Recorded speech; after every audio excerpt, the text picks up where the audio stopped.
Today's movie is basically two movies merged into one, so it's like terrible movie Voltron. Welcome to Sick Flicks, where I take a deep dive into the cinematic sewer to help you embrace your inner gore geek. I'm Mike Bracken, aka the Horror Geek, and today we're tackling Sam Sherman's weird cult flick, Raiders of the Living Dead.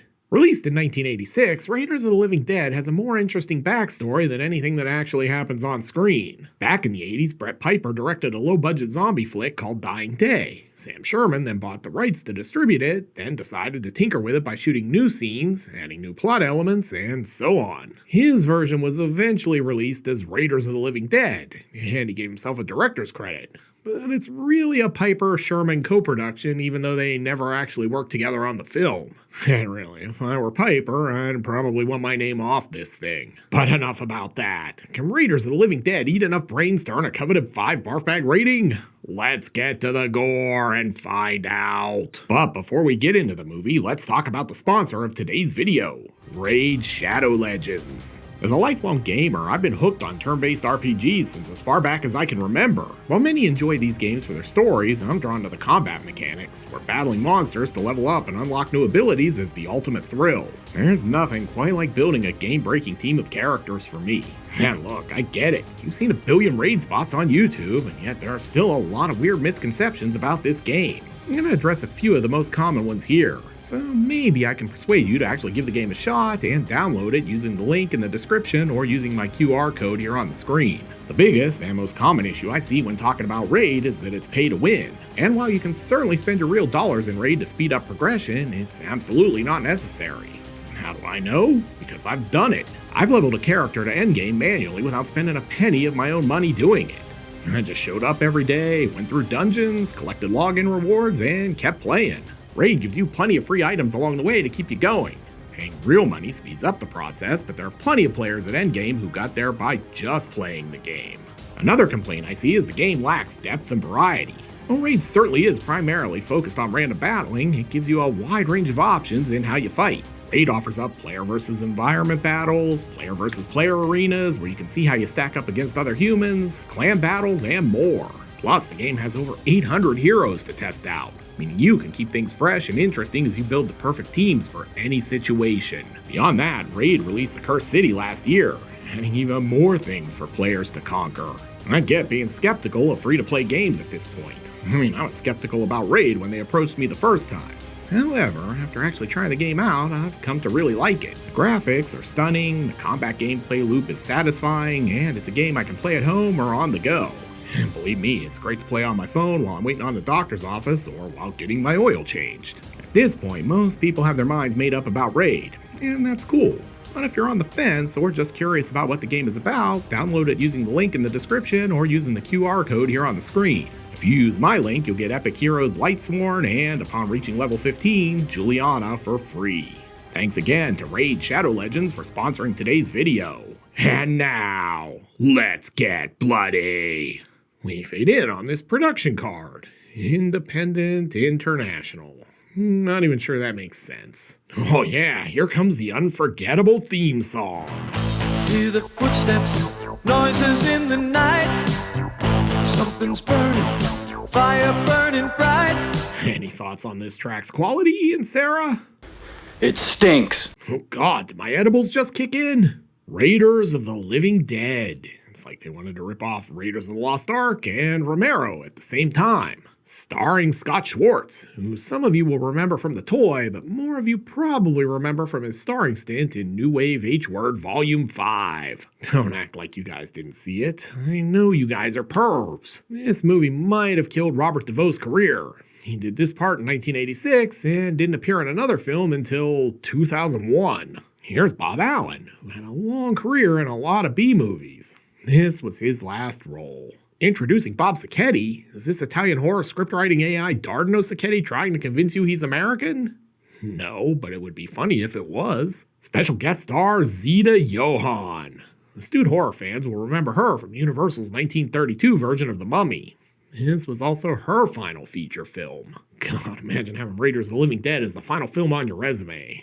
Talk about going out with a whimper. Leonard Corman. Sadly, no relation to Roger that I'm aware of. If you want to know who to blame for this earworm theme song, here you go. It's George Edward Ott. We are the raiders of the living dead. Title mentioned in the theme song? You better believe you're drinking. I guess at least they gave Brett Piper some credit. But Sherman gave himself the actual director's credit. Wait, is this a movie or one of those trucker live streams? Gotta get this load of rolling chairs to the bar. If I jackknife this thing, there'll be loose stools all over the road. Yeah, I'm just gonna drop this load of trioxin off and then it's Miller time. Oh yeah, just another Florida driver waiting for his road rage incident.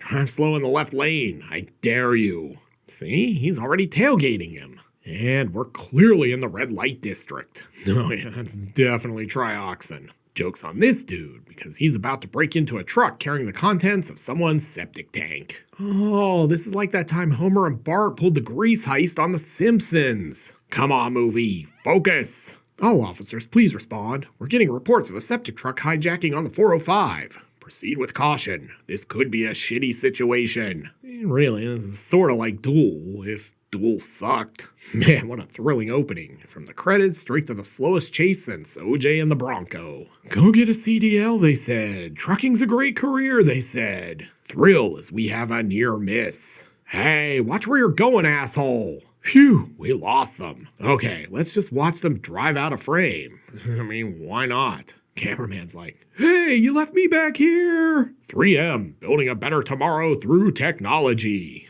And now we're getting flashed. Hell yeah. No, not like that, you pervs. Buy these lights. Must be Casual Friday. The jacket says business, but the jeans say, I'll meet you at the bar later. Oh, come on. That's not a cell phone. That's just someone's wireless house phone. Hold on. Is this movie basically recreating the plot of Die Hard? The man's some kind of a terrorist. He's holding the people at the Mill Run nuclear power plant hostage until state prison releases a group of convicts on his list. Then this happens. And I think he may have some kind of explosive device. Yeah, I'm aware of what happens if he blows it. Hell yeah. No, not like that. He means if we blow the explosives. Wait, that still sounds dirty. Oh, sweet. Powerhouse. Sounds like they have a powerlifting gym right at the office.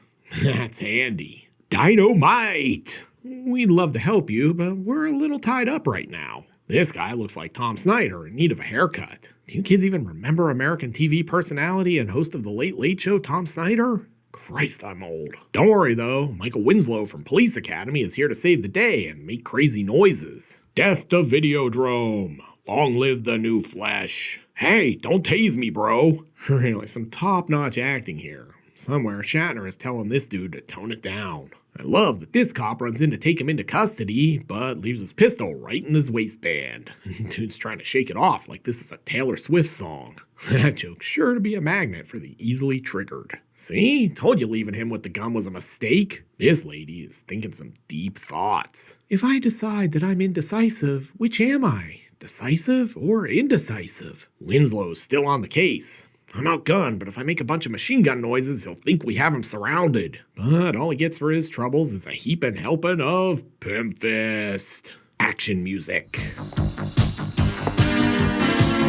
Thrills our terrorist skips through the nuclear plant. Pretty sure this movie was called Raiders of the Living Dead, so where the hell are all the zombies? Winslow is in hot pursuit.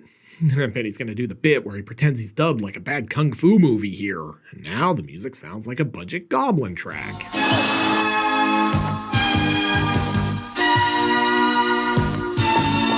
Do the megaphone voice, Mike! We'll say I'm glad they could spare 2 whole cops for this hostage situation. And everyone else just put in for vacation, or what? Yeah, and I'm not gonna lie, there's an almost shocking dark level of walking through a factory set in this movie so far. Filmed in Tarantino vision. Man, this is the weirdest game of hide and seek ever. Also, this music is really overselling the action, too. I need someone to follow along behind me as I look for the rice aisle at the grocery store playing this music. Okay, this is pretty shocking. Both the actual event and the quality of the terrible visual effect. I do love that this guy got to ham it up in 2 separate electrocution scenes, though. Winslow's gonna give us a Caruso-esque CSI line here. That's one dude who should have been grounded. House establishing shot.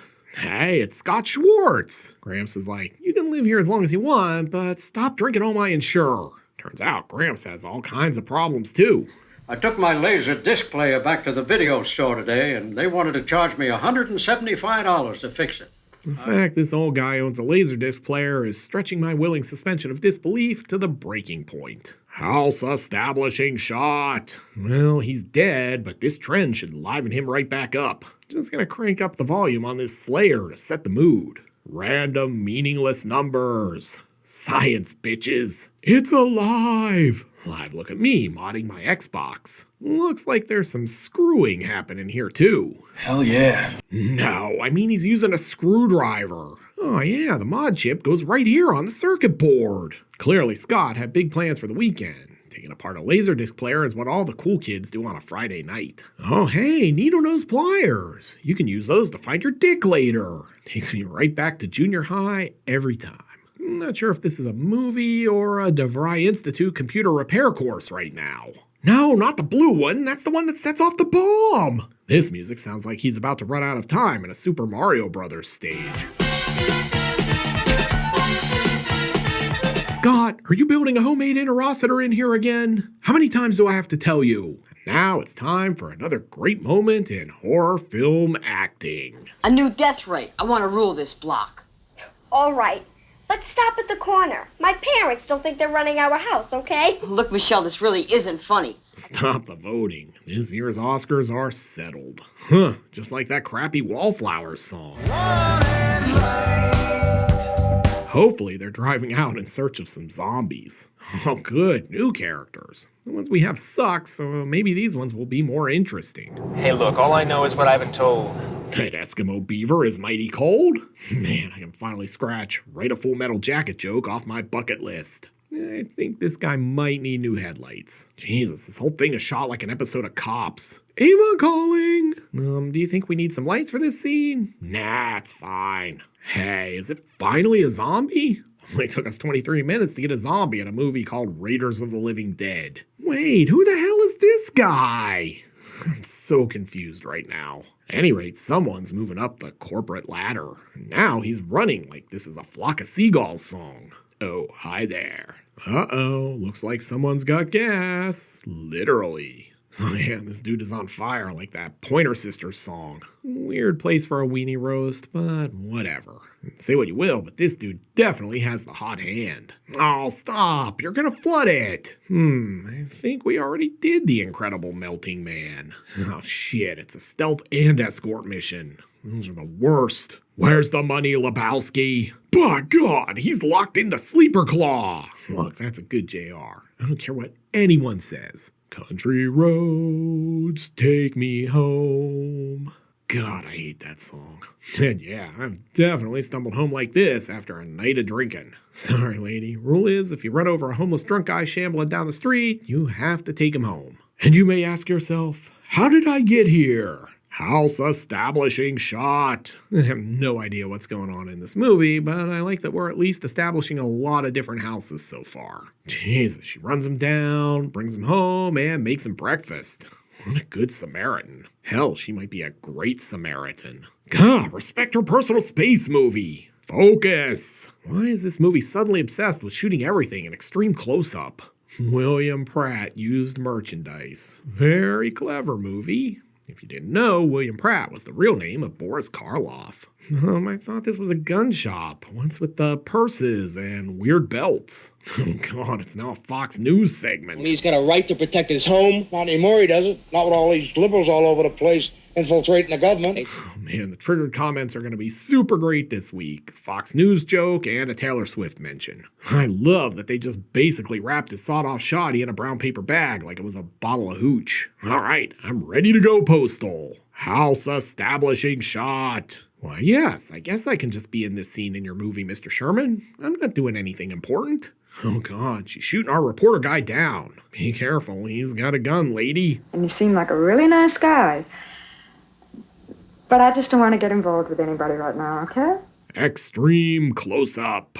Three Stooges cameo. Why, I oughta. Biggest stars in this movie weren't actually in this movie. And look who didn't get shot down after all. Okay, this Three Stooges segment is better than the actual movie. And another house establishing shot. All right, Scott Schwartz is still in this thing. Guess we'll all just have to solder on. I'm not sure if this is a laser gun or some crazy Adam and Eve product. Anyway, over in another movie, these guys are trying to check out this chick's box. Hell yeah. No, the actual cardboard box. And today in Weird Edits... You shot one of them. How badly? I don't know. Maybe you just burned him a little. Moon establishing shot. I'm totally sure that's real. I mean, it doesn't look fake at all. Anyway, inside, our reporter has company. I've heard of skeletons in the closet, but never zombies in the closet. There is a really cool exploding head here, and it's a shame ProTube will flag me if I show it. But showing a real severed head is totally A-okay apparently on this platform. Now he's thinking some deep thoughts. If James Bond is the most famous spy, doesn't that also make him the worst spy? Meanwhile, his date is getting interrogated by the cops. Detective Kruger? Detective Kruger. Like Frederick Krueger? Because that would up the awesomeness of this movie exponentially. Pull back, I can see his ear hair. Oh yeah, the zombie is dead. Man has been dead for a good 2 years.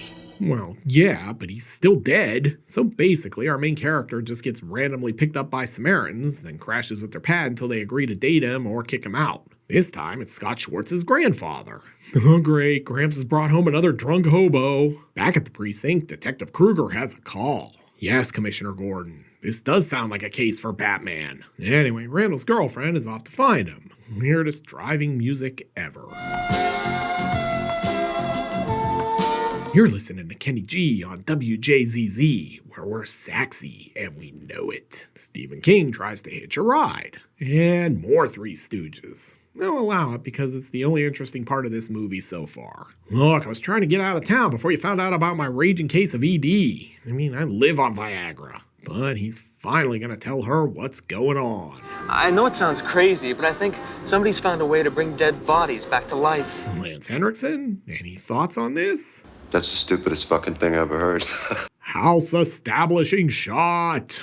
Oh, great, another rolling brownout. Oh, hi there. Just let myself in since you weren't home. You could say I was dying to get in here. They're not eating her? They're taking her hostage? I am very confused right now.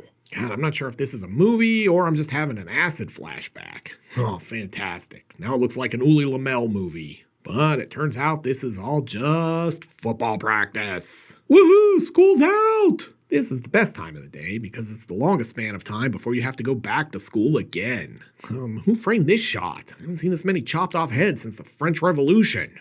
Oh, sweet, a K car. We haven't seen an Ares K since Slugs. Fun fact, they didn't intend for it to stop there. It probably just died. Hello? Have you accepted Jesus Christ as your Lord and Savior? And now it's off to the cemetery. There are lots of plots out here, sort of like this movie. With that over, let's slow things down with an exciting shot of a Volvo wagon. The thrills, they just never stop in this one. Honestly, dude parks like he drives a Mercedes. Hey, it's Zeta Johann. Hey, Zeta, did you ever see Slaughter Vomit Dolls? I watched once. Made me sick. Jesus, this lady isn't a character so much as an exposition machine. The head doctor at the prison used to perform some terrible experiments on the prisoners. So, fun fact, they left Zeta sitting around for hours before shooting her scene. She's literally reading her dialogue off the papers on her desk. And every Ares K owner can relate to this. Sitting in a parking lot, waiting for a tow. Moon establishing shot. So, Scotty, you ever do it in a cemetery? The dead aren't the only thing that'll rise. It is a bold move to film a dialogue scene with both actors completely hidden by the set, though. I don't think anyone's here. Let's go home and forget about it. It's like this is a radio play or something. Alright, just gonna get my fix and then get on my way. Oh yeah, this guy looks great. Could use some moisturizer, but otherwise, fantastic. And of course, Scotty's stupid laser gun doesn't work. And since we need to pad the runtime, here's a random shot of the security guy manning the gate at the studio. Holy blue filter. It's like this shit was filmed in Smurf vision. But hey, here's an exciting shot of the steering wheel. The Ares K, a beast with an 82 horsepower engine and 111 pound-feet of torque. 0 to 60 in about 6 months. Sure. Let's just watch him walk for 5 minutes. I mean, it's not like anything exciting is happening. I'm not sure why, but this guy has given me very strong Robo-War vibes. I really have no idea why they shot this with blue filter. It looks like broad daylight. And jump scare! Well, I, for one, am glad we added this totally random character just so we could kill him 2 minutes later. I bet they have the Ark of the Covenant in here somewhere. Oh, now it's a Metallica cover song.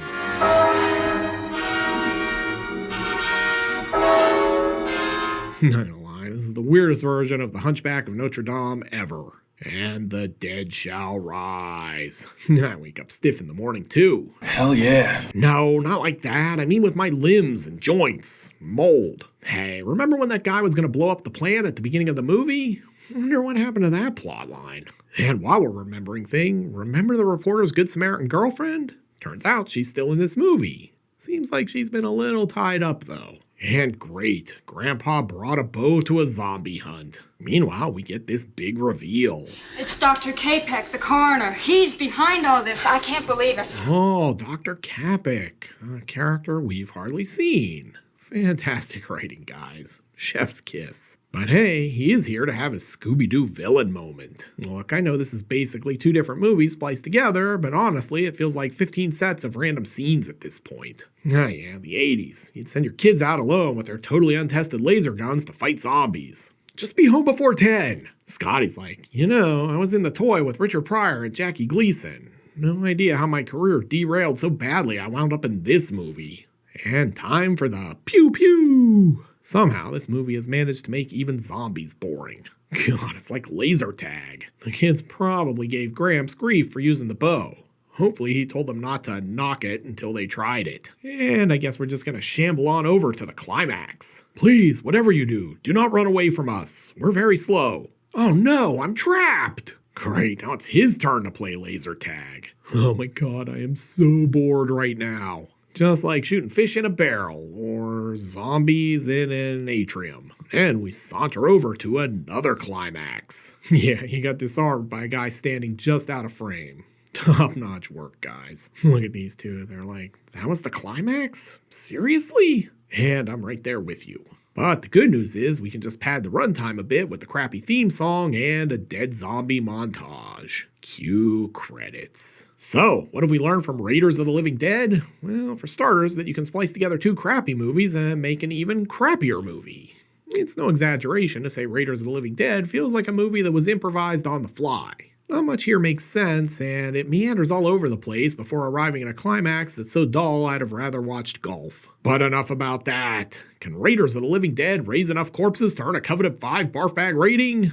Not a chance. But let's go to the gore card. In terms of gross anatomy, this one is pretty light. We get some zombies, 1 cooked corpse, 1 blown off arm, 1 really good headshot, an impalement, and that's it. That might sound like a decent amount of carnage, but it's all incredibly underwhelming outside of the headshot. As such, I can only give Raiders of the Living Dead a disappointing 1 barf bag rating. This one isn't a sick flick, but it is sort of a cult oddity, even if I have no real idea why. And before we wrap up this week's video, thanks again to this week's sponsor, Raid Shadow Legends. Check out the game for yourself by using the link in the description or the QR code. Looking for a better bad zombie movie with some actual gore in it? Then be sure to check out my review of Zombie 3. You'll find a link here on the screen.